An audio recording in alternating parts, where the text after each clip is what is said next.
Hello, hello et bienvenue à toutes et à tous. Bah voilà, on commence cette nouvelle semaine. Pour l'instant, sous le signe un peu du soleil. Je regarde à l'extérieur, il fait assez beau pour l'instant. J'espère que vous allez toutes et tous bien, que vous avez passé un excellent week-end. Je ne sais pas si vous avez passé un bon 1er mai. J'en connais quelques-uns et quelques-unes qui sont allés manifester. Apparemment, c'était chaud. Hier, j'avais même pas percuté que c'était le 1er mai avec son cortège de manifestations. Du coup, j'ai passé un 1er mai plutôt tranquille. D'ailleurs, je suis allé au cinéma, voilà, si vous voulez tout savoir. Donc là-dessus, c'était plutôt sympa. Voilà. Alors, qu'est-ce que je suis allé voir? Je suis allé voir avec ma compagne Downton Abbey, parce que c'est une fan inconditionnelle de la série, et donc c'était plutôt sympa. Voilà. Voilà, voilà. Donc j'espère que vous allez toutes et tous bien. On va commencer cette semaine donc par notre petit live habituel. Et puis je vais commencer sans plus tarder par parler de la petite news qui a fait le buzz la semaine dernière, le rachat de Twitter par notre ami Elon. Quand je dis ami, je vais mettre des gros guillemets. Oui, c'est des guillemets, hein, c'est pas des oreilles de lapin. Alors, je parle de ça parce que ça n'a pas grand-chose à voir avec la tech, quoique un petit peu, on va dire. Je parle de ça parce que ça a beaucoup parlé autour de ce sujet la semaine dernière. Je trouvais qu'il y avait beaucoup de buzz autour de ça. Alors déjà, d'une part, pour la somme qui est en jeu, qui est quand même une très très grosse somme. On va quand même pas se mentir, hein, plus de 40 milliards de dollars, donc 44 milliards de dollars exactement, que Elon débourse pour s'acheter Twitter. Et il y a beaucoup de choses qui sont dites dans beaucoup d'articles, notamment là, celui-ci qui est sur France Info, mais il y en a plein d'autres hein, qui parlent de la même chose. C'est le risque que ça fait prendre quelque part pour Twitter et notamment tout ce qui est liberté d'expression. Vous n'êtes pas sans savoir que Elon Musk est quand même quelqu'un qui est une sorte de libertaire, donc avec globalement zéro capacité de fermer sa bouche quand il le devrait, et c'est un proche aussi de Trump, d'après ce que j'ai cru comprendre, et donc c'est quelqu'un qui voudrait mettre globalement potentiellement zéro règle de censure ou en tout cas de bon comportement sur Twitter. Et je suis assez partagé sur cette histoire. Moi, de mon point de vue, j'ai l'impression que c'est un non-sujet pour moi, que ce soit lui qui rachète Twitter ou un groupe bancaire ou d'autres investisseurs. J'ai pas l'impression que ça change grand-chose. Bon, il s'offre ce cadeau qui lui offre un canal de communication qui est son canal de communication privilégié. Donc quelque part, ça veut dire il s'offre son propre canal pour dire un peu tout ce qu'il veut, tout ce qui lui passe par la tête, comme il le fait à son habitude. D'ailleurs, il s'en est pas privé la semaine dernière, hein. Ce que ça peut impacter sur le fonctionnement de Twitter, c'est effectivement d'avoir moins de règles quelque part sur le bon comportement, les bons échanges entre les gens et quelque part peut-être aller, enfin privilégier peut-être ou légaliser, je sais pas comment dire, le harcèlement des gens par réseaux sociaux interposés. Bon, je sais pas trop. Et donc si je parle de ça, c'est parce que du coup s'en est suivi une énorme migration vers Mastodon. Donc pour ceux qui ne connaissent pas, Mastodon est un réseau social décentralisé, un peu à la Twitter, ça ressemble très fortement à Twitter. La seule différence, c'est que on n'est pas dépendant d'un serveur centralisé avec une gestion de comptes centralisée. Chacun peut avoir sa propre instance de Mastodon. Les instances peuvent éventuellement dialoguer entre elles. Ça, c'est un choix qu'on peut faire ou ne pas faire. Donc, ce qui permet à tout à chacun de finalement d'avoir son propre Twitter à soi et donc d'inviter éventuellement des gens sur son instance ou de partager ce qui est publié sur notre instance vers d'autres instances, voire même Twitter, parce qu'il y a des ponts entre les plateformes.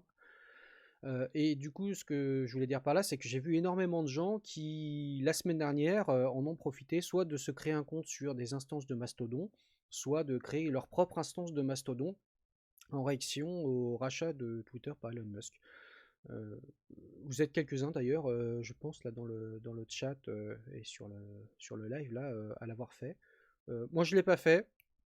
Pourquoi? Parce que je pense que pour l'instant, tant qu'il n'y a rien de signé et tout ça me semble un peu prématuré. Alors on pourrait opposer aussi le fait de se dire oui mais comme on est sur Mastodon, au moins on est libre de dire ce qu'on veut, etc. Oui c'est vrai. Puis mais en même temps c'est pas vrai parce que si on publie n'importe quoi sur le net, on peut être si on dit des choses répréhensibles, on peut être poursuivi pour, hein, quand bien même ce soit pas sur Twitter ou un réseau social centralisé. Et voilà, je ne sais pas si plus tard je me créerai ma propre instance de Mastodon ou pas. Peut-être que je vais tenter le truc à un moment donné juste pour le faire, parce que pour être honnête, depuis que Mastodon existe, j'ai jamais tenté de créer ma propre instance. Plutôt déjà par manque de besoin et puis aussi un petit peu par flemme, on va pas se mentir. Et donc voilà, je vois qu'il y a effectivement énormément de personnes qui sont dans ma communauté tech sur Twitter, qui continuent à être sur Twitter hein, malgré tout, mais qui ont créé leur propre compte sur une instance Mastodon, quelle qu'elle soit. Je ne sais pas ce que ça donnera. On verra plus tard effectivement si le rachat de Twitter par Elon Musk est un véritable problème ou pas. Je pense qu'il est encore un peu tôt pour le dire. Bon, après, comme je le disais tout à l'heure, Musk fait du Musk, donc il n'y a ça rien de surprenant. C'est un personnage qui joue une sorte de rôle de quelqu'un qui aime bien ouvrir sa bouche un peu pour tout et n'importe quoi. Comme vous l'aurez compris, je ne le porte pas spécialement dans mon cœur. D'autant qu'on a créé une sorte de légende autour d'Elon Musk. Elon Musk a créé SpaceX, Elon Musk a créé Tesla. En fait, non, il n'a pas créé Tesla, hein. Il a juste racheté l'entreprise Tesla, puis il a évincé les dirigeants originaux pour prendre leur place, hein, globalement. Il en a fait une sorte de boîte un peu quelque part à sa gloire. C'est quelqu'un dont les méthodes de travail ne sont pas du tout compatibles avec les miennes, j'ai envie de dire. Quand on voit les gens qui bossent soit pour Tesla, SpaceX ou d'autres entreprises pour lesquelles il est nettement investi. Les gens ont des conditions de travail assez difficiles. Mais bon, je ne vais pas plus m'étendre sur le sujet. Donc voilà, donc je voulais juste parler de ça très rapidement. Voilà, donc s'il y en a parmi vous qui ont donc une expérience avancée avec Mastodon, je trouve que ça pourrait être sympa que vous puissiez éventuellement le partager déjà sur Twitter pour ceux qui ne sont pas encore sur Mastodon, pour donner un petit peu vos premiers ressentis en disant voilà, est-ce que c'est facile de créer une instance ou est-ce que c'est facile de rejoindre une instance, qu'est-ce que vous gagnez en allant sur Mastodon, qu'est-ce que vous perdez en y allant, est-ce que les ponts sont faciles avec le moteur ou pas, enfin, voilà, je pense que c'est intéressant aussi de voir ça d'un point de vue plutôt user experience. Et je vais faire le parallèle par exemple avec YouTube slash PeerTube. Beaucoup de gens qui se plaignent effectivement de YouTube et de ses règles qui sont de plus en plus dures sur le fait que des fois des vidéos sont démonétisées, sont bannies, etc., etc. Donc souvent la réponse à ça c'est qu'on entend les gens dire allez sur PeerTube, c'est facile, on se crée son instance, mais peut-être aussi que d'aller vers ce genre de plateforme décentralisée et donc moins centralisée, de fait ça attire moins de gens, puisque les instances PeerTube sont moins vues, comme les instances Mastodon sont moins vues, puisque pas centralisées de fait. Et donc de voir est-ce qu'on se coupe d'une audience ou pas. Est-ce que c'est quelque chose qui est acceptable? Est-ce que c'est quelque chose qui est en plus en termes de user experience vaut le coup ou pas? Voilà. Moi, je suis assez preneur de vos feedbacks sur le sujet. Voilà. Je vais passer tout de suite à autre chose. Je voulais vous montrer un petit dépôt GitHub que j'ai trouvé, que j'ai trouvé plutôt sympa. Donc c'est le compte Coding Horror. Et donc le dépôt c'est Basic Computer Games. Euh, donc comme son nom l'indique, ce sont des jeux vidéo qui ont été écrits en BASIC et donc qui sont repris d'un fameux bouquin qui était assez connu il y a de très très très nombreuses années. Voilà, qui est ici, je vais vous afficher le lien. Basic Computer Games, donc c'était un livre qui contenait 101 programmes euh, écrits en BASIC que l'on pouvait donc taper le code source sur notre ordinateur pour pouvoir les exécuter. Alors dans ces programmes, il y a beaucoup de choses comme le tic-tac-toe, le snake, enfin tout ça, tous les programmes un petit peu classiques qu'on a pu écrire en BASIC dans les années 70 et 80.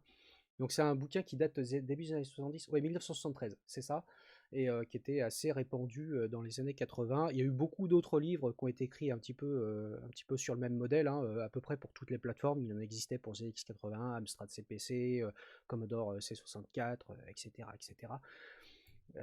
Donc c'est assez amusant de voir, c'est pas ça que je voulais faire, je vais ouvrir la page. C'est assez amusant de voir il y avait beaucoup de programmes. Et donc, l'objectif de ce dépôt, c'est de reprendre un petit peu tous ces codes sources, les implémenter en basique et surtout d'aller les réimplémenter dans différents langages. Vous allez retrouver les réimplémentations en C Sharp, en Java, en JavaScript, éventuellement en C, etc. Donc il y a plusieurs implémentations qui sont faites de ces programmes. Donc pour l'instant, donc il y en a 101 en tout, et là on en est à 96. Donc ils n'ont pas tout réimplémenté encore. Donc, mais c'est assez amusant de voir que en parlant, tiens, si je pense sine wave, voilà, ça c'est juste pour faire une sinusoïde, et donc de voir comment cette sinusoïde, donc ça c'était le programme original, a été par exemple réimplémenté, j'en sais rien, en Java par exemple. Voilà. Donc on retrouve différentes implémentations avec les spécificités du langage, et je pense que c'est un bon point d'entrée, alors pas tant pour les programmes originaux, de se dire bon bah j'apprends le basique, mais de voir comment on peut implémenter certains cas typiques, des petits programmes qui tiennent en général en une centaine de lignes maximum, comment on peut les réimplémenter de façon assez propre, et en tout cas avec des langages plus récents comme le Java, le JavaScript et tout ça. Et donc chaque sous-répertoire contient effectivement le README qui explique l'objectif de ce programme, quand est-ce qu'il a été publié, etc., etc. Donc moi j'ai trouvé ça assez sympa parce que ça ramène quand même un certain nombre d'années en arrière. Et ce que je trouve assez intéressant, c'est que ces programmes-là, ça peut être aussi des bases lorsque par exemple on fait des coding dojo ou qu'on fait des katas de code pour pouvoir s'entraîner avec d'autres développeurs et développeuses, de se dire bon bah voilà, je prends un programme, par exemple le tic-tac-toe, comment on implémente un tic-tac-toe. Déjà, comme ça, on a l'implémentation de référence entre guillemets en historique, en basique, et comment on peut aller l'implémenter en Perl, en Lua, en ce que vous voulez, etc. Donc, je pense que ça peut être une bonne base pour avoir plein d'idées, pour se faire des petits exercices entre nous lorsqu'on fait des coding toujours, ce genre de choses. Voilà. J'ai trouvé ce petit site assez intéressant. Alors, je l'ai trouvé au gré de mes recherches, de mes pérégrinations sur GitHub, comme je fais souvent. Je crois qu'il doit être d'ailleurs peut-être bien. Je l'ai peut-être trouvé dans les trending topics, peut-être de GitHub. Donc, moi, ce que je vous conseille, c'est de temps en temps, faites comme moi, allez dans github.com/trending, et pareil, les équivalents sur gitlab.com et tout ça. Ça permet des fois de tomber sur des dépôts qui sont assez sympas, et on peut se faire comme ça des petites découvertes dont on se dit, bon, bah, ça n'a peut-être pas beaucoup d'intérêt au début, puis en fait, en creusant bien, on peut y trouver un intérêt plutôt sympathique. Voilà. Donc tout à l'heure, j'ai pas mal parcouru le dépôt, j'ai regardé différents programmes avec différentes implémentations dans différents langages, donc c'était plutôt sympa, surtout quand on le compare, comparez-le par rapport au listing original qui était fait en basique. C'est assez amusant de voir les différentes approches par rapport à il y a, allez, disons 40 ans de ça, au moins 40 ans. Donc voilà. Sinon, ce matin aussi, je vous ai fait une petite publication. Alors, une room matrix, il donne chaque jour le trending topic de GitHub avec des descriptions, on y trouve toujours des choses. Oui, ouais, tout à fait, ouais. Ouais. Et ouais. Mais les trending topics, c'est intéressant. Moi, je l'utilise souvent, hein, cet outil dans GitHub et GitLab, justement pour aller voir bah, un petit peu les dépôts qu'on le voit en poupe. C'est quand même intéressant. Puis des fois, on fait des petites découvertes assez sympathiques. Moi, je m'en sers tout le temps. D'ailleurs, des fois, ce que je vous poste sur Twitter sur les dépôts ou les petits projets que je trouve comme ça, c'est souvent en naviguant dans les trending topics ou en naviguant de dépôt en dépôt. Donc, je vous parlais ce matin d'un projet qui s'appelle RedoxOS, que je vous affiche à l'écran. Donc Redox, c'est un système d'exploitation de type Unix qui est intégralement écrit en Rust. L'idée, je pense, des auteurs, c'est de montrer qu'on est capable aujourd'hui, en Rust, d'écrire un système d'exploitation complet, ça veut dire du noyau de l'OS jusqu'aux outils utilisateurs. Et donc ça, c'est un projet, donc pour l'instant, n'a pas vocation à être un système d'exploitation réellement utilisable pour le commun des mortels et pour tout le monde tous les jours, mais qui aujourd'hui est plutôt une sorte de projet expérimental qui permet de pouvoir tester différentes choses, notamment des implémentations complètes en Rust, Là, c'est affiché à l'écran, par exemple, une approche de type microkernel, de travailler sur tout ce qui est interface homme-machine, interface utilisateur, créer une librairie standard, etc. Créer des pilotes aussi qui fonctionnent en espace utilisateur, là pour le coup, puisque c'est une approche microkernel, donc ça a du sens que les pilotes fonctionnent en espace utilisateur. Et donc, je trouve le projet intéressant, notamment si vous allez sur le GitLab. Là, pour le coup, c'est pas GitHub, c'est GitLab. Si vous allez voir le source, moi, je suis allé voir, j'ai passé quand même un certain temps à aller fureter dessus. Et donc, sur ces sources, vous pouvez aller voir, par exemple, comment est fait le bootloader, comment est fait, prenons le kernel, par exemple. Voilà, vous retrouvez avec le kernel. Toute la partie, tout est assez bien organisé, hein. Je dirais pas aussi, pas comme le noyau Linux parce que parfois c'est un peu le bordel, il faut quand même se l'avouer. Mais on y retrouve assez rapidement ces petits. Bon, bah, memory, c'est tout ce qui a trait à la gestion de la mémoire. Ce que vous avez la partie devices.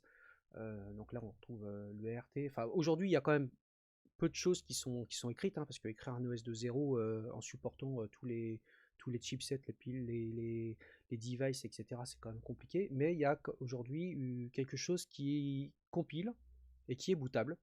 Et je vais vous le montrer d'ailleurs, parce que j'ai préparé une petite VM pour le faire, hop, que je vais afficher à l'écran tout de suite, pour que vous puissiez voir ce que ça donne. Alors ne vous attendez pas à des trucs forcément incroyables. Alors, je vais prendre la petite VM que j'ai préparée tout à l'heure. Donc là, j'ai téléchargé ce matin le Live CD, l'image du Live CD. J'ai créé une petite VM très rapidement avec, je vais vous montrer ici tout de suite, avec 1 giga de mémoire, un CPU, un cœur de CPU, une carte réseau bête et méchant de type Intel E1000. Voilà. Pour ceux qui ne connaissent pas, là je suis sous Proxmox VE, donc qui est un hyperviseur de virtualisation. Donc ça c'est une de mes machines que j'utilise en test souvent pour créer des VM comme ça un petit peu évanescentes. Et donc j'ai créé une machine virtuelle sur laquelle directement je vais booter sur le Live CD et ce qu'on va faire tout de suite. Comme ça vous verrez un petit peu à quoi ça ressemble. Là, vous allez voir que c'est loin d'être encore user friendly. Donc on démarre la machine virtuelle. Il a trouvé le CD, il est en train de charger le Live CD, de le décomprimer en mémoire. Voilà. Voilà, là, vous voyez, il nous demande la résolution de notre écran. Allez, je vais valider 1024-768. Il a chargé son RAM FS, il est en train de charger le live. Alors pourquoi j'ai créé une machine juste avec un CPU et un cœur de CPU? Parce que ce matin j'avais créé avec 4 cœurs de CPU. Et en fait, au chargement, ça restait bloqué. Donc je pense qu'il y a encore plein de bugs sur la gestion du multi-CPU, notamment sur des machines virtuelles, puisqu'on n'est pas sur du vrai matériel. Mais pour le coup, j'ai réussi à le faire fonctionner, à le lancer avec un seul CPU. Alors, pour rentrer... Alors, on va s'y mettre là. Donc, le login, c'est root. Et le mot de passe, je vous le donne en 1000, c'est password. Et là, en plus, c'est en QWERTY. Ah, je me suis trompé. Alors, route.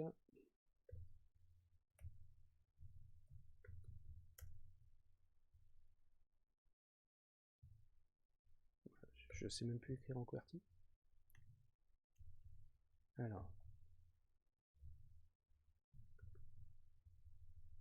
on va essayer. Là.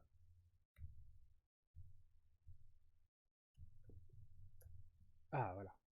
Il devait y avoir un caractère qui était resté dans le clavier. Hop, je vais vous mettre ça en plein écran. Voilà. Donc voici le bureau de Redox. Donc tout ça pour dire que c'est pas un bureau qui est réimplémenté à base de X11 et tout ça, hein. Tout est vraiment écrit de zéro en Rust. Donc c'est ça que je trouve assez intéressant. Ce qui est d'ailleurs on se rend même compte que c'est même un travail de titan parce que avoir un noyau qui boot avec une détection de matériel, de carte graphique, un serveur graphique et quelques petits programmes, je dirais tout basique, hein, mais qui ont l'air de fonctionner. Hop, si on fait ça, voilà, donc on a une calculatrice qui fonctionne. Il y a un terminal qui est fonctionnel. Voilà. Voilà, donc vous avez le terminal assez classique. Voilà. Donc vous avez une arborescence de type Unix assez traditionnelle, hein, avec un slash bin, slash usr bin, etc. Enfin, bon, c'est vraiment une réimplémentation d'un OS de type Unix. Alors par contre le bootloader du coup n'est pas refait, ils utilisent IsoLinux. Ouais, tout à fait, ils utilisent IsoLinux parce que à mon avis, pour eux, je pense qu'ils ont préféré dépenser de l'énergie à implémenter tout le reste plutôt que réimplémenter IsoLinux, qui en plus, dont on est sûr qu'il fonctionne partout, je pense. Mais tu as raison, Fabien, ouais, c'est peut-être, je pense, une des seules choses qui n'ont peut-être pas complètement réécrites. Je pense qu'il y a sûrement aussi d'autres choses qui sont peut-être pas encore complètement Rust, mais globalement, tout a été recodé en Rust. Donc voilà, bon, pour l'instant, il n'y a pas grand-chose. Là, NetSurf, c'est une sorte de navigateur, mais j'ai pas réussi à le faire fonctionner. Ça vient peut-être du fait que je suis dans une machine virtuelle aussi. Peut-être qu'il détecte mal la carte réseau ou qu'elle est mal supportée, je sais pas trop. Donc j'ai pas réussi à naviguer réellement sur Internet avec leur navigateur qu'ils proposent. Donc voilà, donc c'était juste pour vous montrer ça. Euh, je trouve que, ouais, comme tu dis, JC, je trouve ça déjà très impressionnant parce que il y a quand même déjà un noyau, je ne vais pas dire complet, mais un noyau déjà suffisamment avancé, qui est capable de booter, qui est capable. Il y a un file system qu'ils ont développé eux-mêmes, qui est le Redux FS. Voilà, et donc ils ont implémenté déjà un certain nombre d'utilitaires en espace utilisateur, utilitaires Unix et tout ça. Donc je trouve que déjà le travail est bien avancé. Alors est-ce que ça débouchera plus tard sur quelque chose ou est-ce que ça restera à l'état un petit peu de POC, de proof of concept pour peut-être implémenter des choses et de montrer que tout implémenter en Rust, y compris un OS complet, aujourd'hui c'est faisable. Même si on sait que là, depuis récemment, il y a déjà une étape de franchie, puisque dans le noyau Linux, il y a des expérimentations qui sont faites pour commencer à intégrer des pilotes écrits en Rust dans le noyau Linux. Et on voit bien que c'est un langage et une plateforme qui commence à prendre quand même beaucoup d'espace et qui commence à démontrer qu'il y a des choses qui sont largement faisables jusqu'à écrire un OS complet. Voilà. Donc,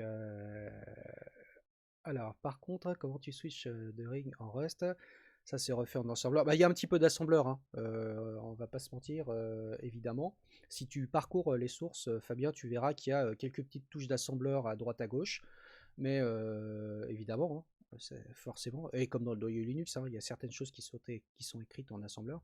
Mais ça reste quand même assez anecdotique. La plupart du code source, c'est du Rust, partout. Voilà. Donc allez voir le code source, je pense que c'est une mine d'informations déjà pour les gens qui veulent découvrir un peu comment est écrit un système d'exploitation, un noyau qui soit quand même relativement simple, c'est quand même relativement accessible je dirais. J'ai pas encore essayé de le builder, mais si vous allez sur la doc en ligne, je vais revenir en arrière. Hop, ne quittez pas.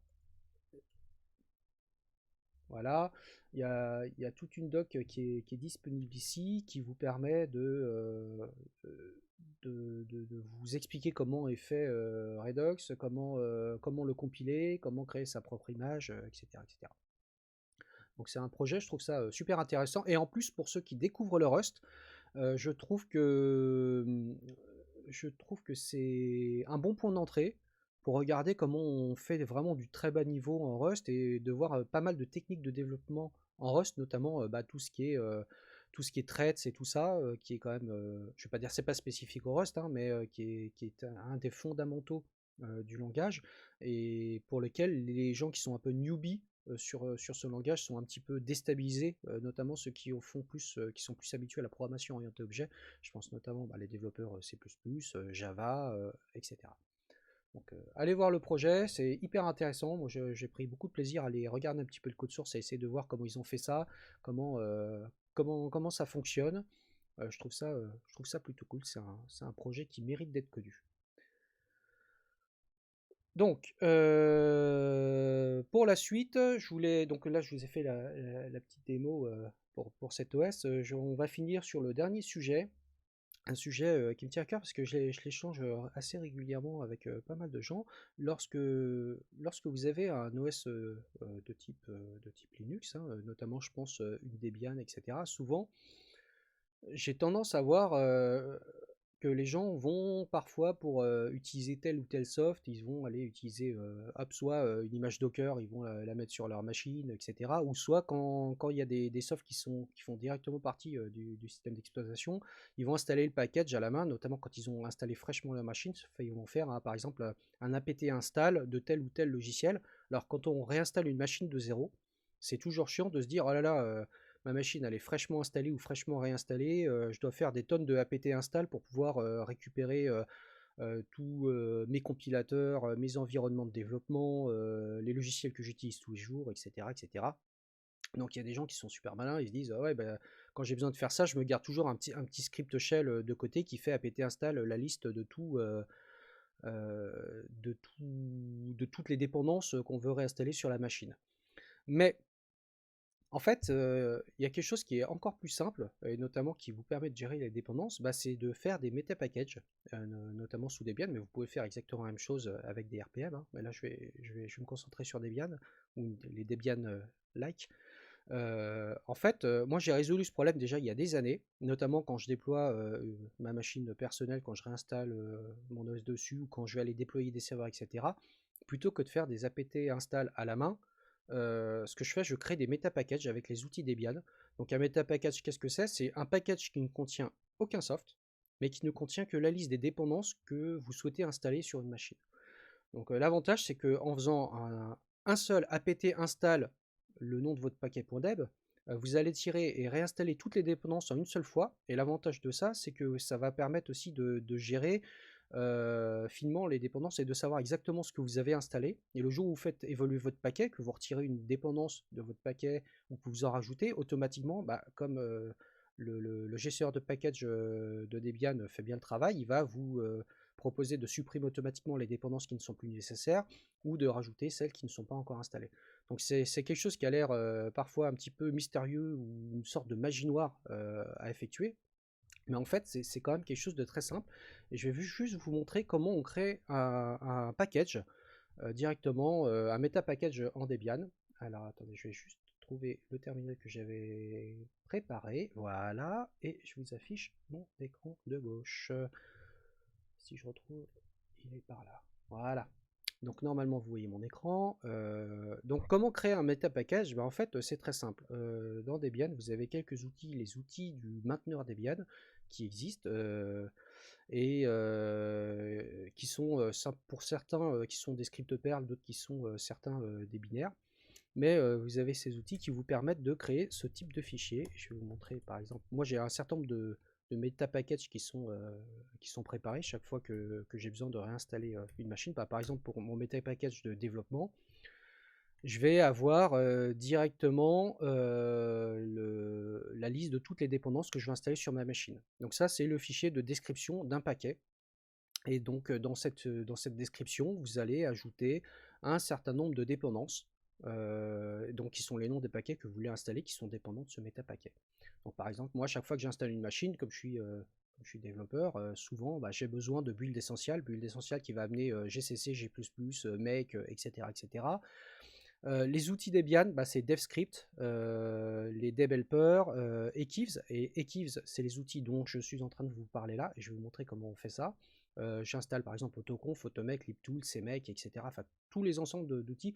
Et ça, si je devais juste maintenir un script à la main pour le faire, en fait, chaque dépendance serait installée en tant que dépendance installée manuellement. Et donc, je perdrais quelque part le tracking de ce que j'ai installé dans le passé. Des fois, allez vous souvenir de ce que vous avez installé sur votre machine il y a 6 mois. Ça, l'avantage, c'est que là, les dépendances sont bien traquées dans un seul fichier source et qui va me générer finalement un point .deb.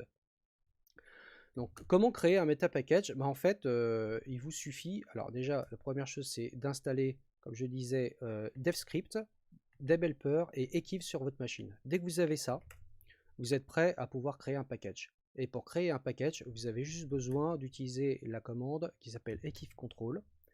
Et Ekive Control, elle va vous permettre de prendre un template de description d'un package Debian, et de vous le créer. Et ensuite, vous n'avez plus qu'à remplir ce fichier de description. Donc, je vais créer un package qui va s'appeler Toto. Donc, Eclipse contrôle Toto. Voilà. J'ouvre le fichier et là, vous voyez qu'il y a un certain nombre de choses qui sont de sections, dont la plupart sont commentées, donc elles sont optionnelles. Et ces sections, vous allez juste les remplir pour pouvoir créer votre package. Donc, votre package, on va déjà lui donner un nom. Ça, c'est au moins la seule chose qui est obligatoire.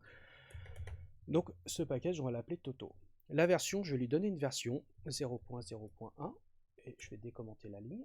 Le mainteneur, je vais dire que c'est moi, Olivier Poncet. Donc tout ça, c'est vraiment le système qui permet de créer des packages Debian. Et là, on a une version vraiment simplifiée pour créer des méta-packages. Donc je peux donner les prédépendances, les dépendances, etc., les recommandations, ce que le paquet peut suggérer. Donc si vous ne connaissez pas trop apt, parfois apt vous dit, voilà, j'installe tel paquet, mais tel paquet peut suggérer l'installation d'un autre paquet. Donc en fait, on a tout ça qu'on peut remplir, ce qui permet aux gens après de savoir s'ils veulent installer des paquets suggérés ou pas. Voilà, l'architecture, on peut rajouter aussi un copyright, un changelog, on peut dire qu'on va installer certains fichiers, par exemple certains scripts, ou créer des liens symboliques, ou ce genre de choses, etc. Et à la fin, ça se termine par la description du paquet. Voilà, ceci est mon paquet de test. Allez, je vais mettre ça là. Et je vais dire que ce paquet dépend d'un certain nombre de logiciels. Donc là, on va juste mettre une liste de logiciels qui sont séparés par des virgules. Je vais mettre build essential, par exemple. Donc, on peut mettre, j'en sais rien. Qu'est-ce qu'on peut mettre? On peut mettre Git. Alors, on va dire que ce paquet permet d'installer Git, autoconf, automake, libtool. Enfin, là, je mets tous ceux qui me viennent à l'esprit. Ah, j'ai mis un point virgule, ça c'est pas bon.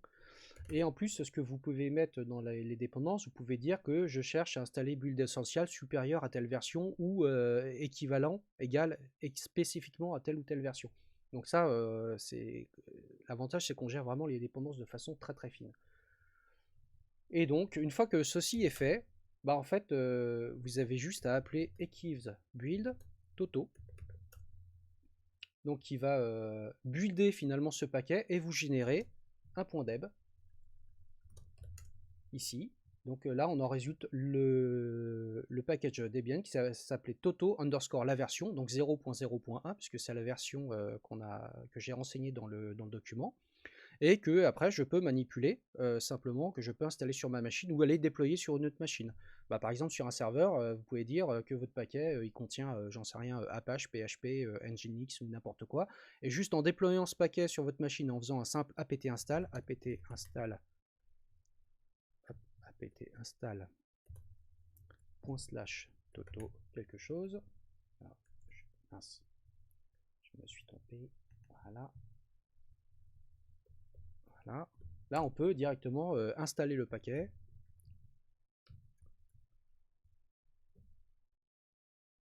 Voilà. Et donc, ce paquet, il est installable et va vous permettre d'aller tirer automatiquement vos dépendances et de les installer en une seule ligne de commande. Donc, c'est quand même super pratique. De la même manière, je peux faire auto-remove. Et là, l'avantage, même si c'est un paquet qui a été installé localement, c'est que ce paquet, il est géré par votre gestionnaire de package Debian. Donc, Toto. Voilà, donc là, il me supprime le paquet. Et s'il y avait des dépendances qui avaient été installées automatiquement par ce paquet, ces dépendances auraient été supprimées aussi automatiquement. Là, il n'a pas supprimé de dépendances parce qu'elles sont déjà installées par mes autres paquets sur ma machine. Et de la même manière, quand vous êtes sur un desktop, vous pouvez faire... vous pouvez directement ouvrir votre paquet avec votre gestionnaire de paquets et l'installer directement en un simple clic. Donc là, on va retrouver le paquet avec ce qu'il contient, sa description, voir éventuellement les fichiers qui sont inclus dedans. Tout ça, c'est résultant du build qui a été effectué par Eclipse. Donc là, vous voyez, c'est une façon assez simple et plutôt assez élégante, je trouve, de pouvoir se créer des méta-paquets ou des paquets très simples, justement pour aller déployer vos machines, que ce soit des serveurs, que ce soit des desktops, etc.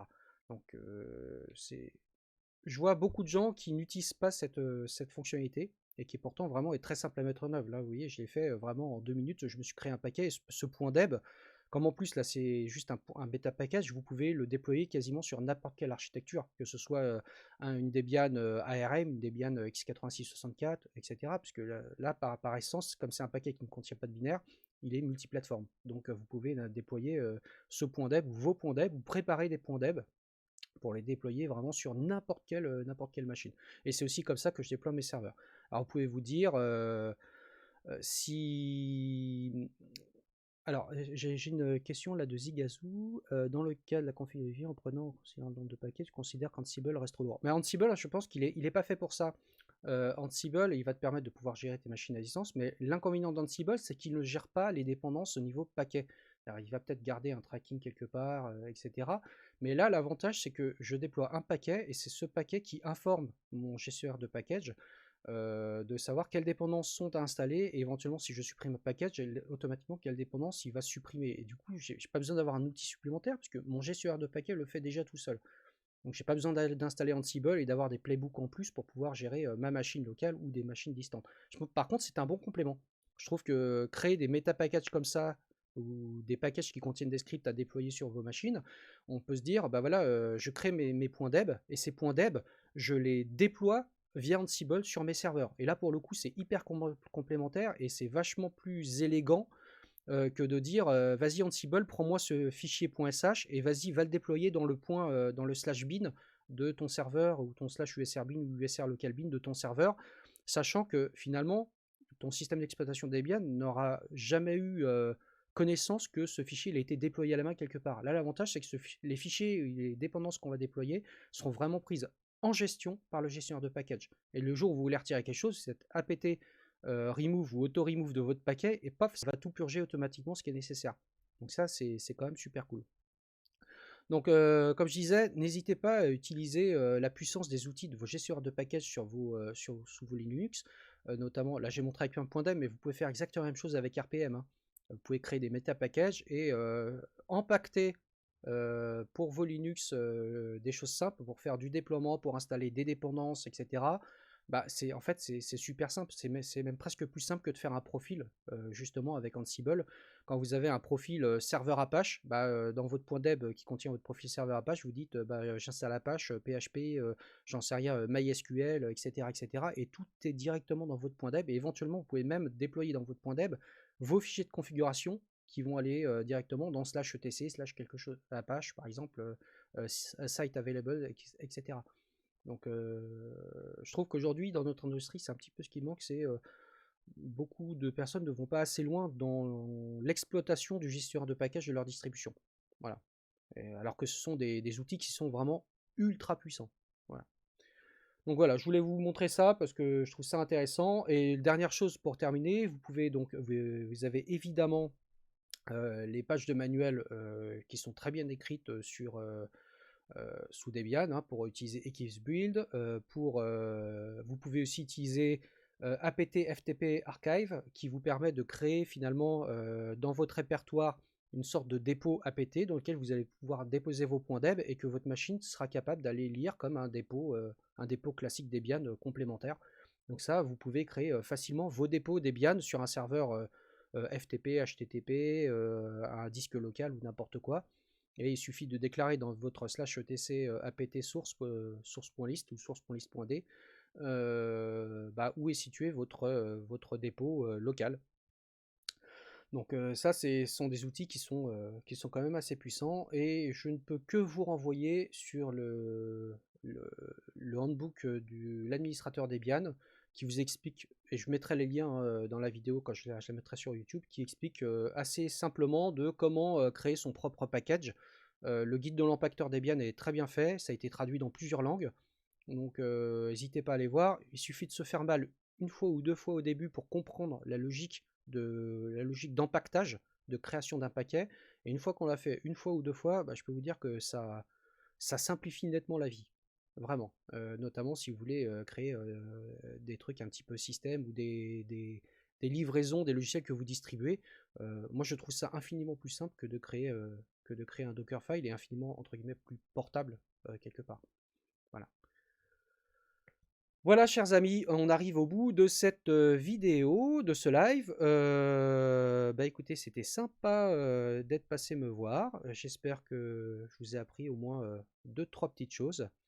Donc Titi Moby est en train de me dire que je suis en train de déborder sur son live, mais allez voir le live de Titi, allez voir le live de Thierry. On va directement basculer. Alors je crois que Thierry, me semble-t-il, tu m'avais dit pour faire un raid, il suffit de faire raid. Alors je vais faire ça, raid @titimobi, je crois. Donc on va faire un petit raid sur la chaîne de Titi Moby et comme ça on va basculer chez lui tout de suite. Donc merci beaucoup, je vous souhaite une bonne journée, une bonne semaine et puis je vous dis à la semaine prochaine. Ciao ciao.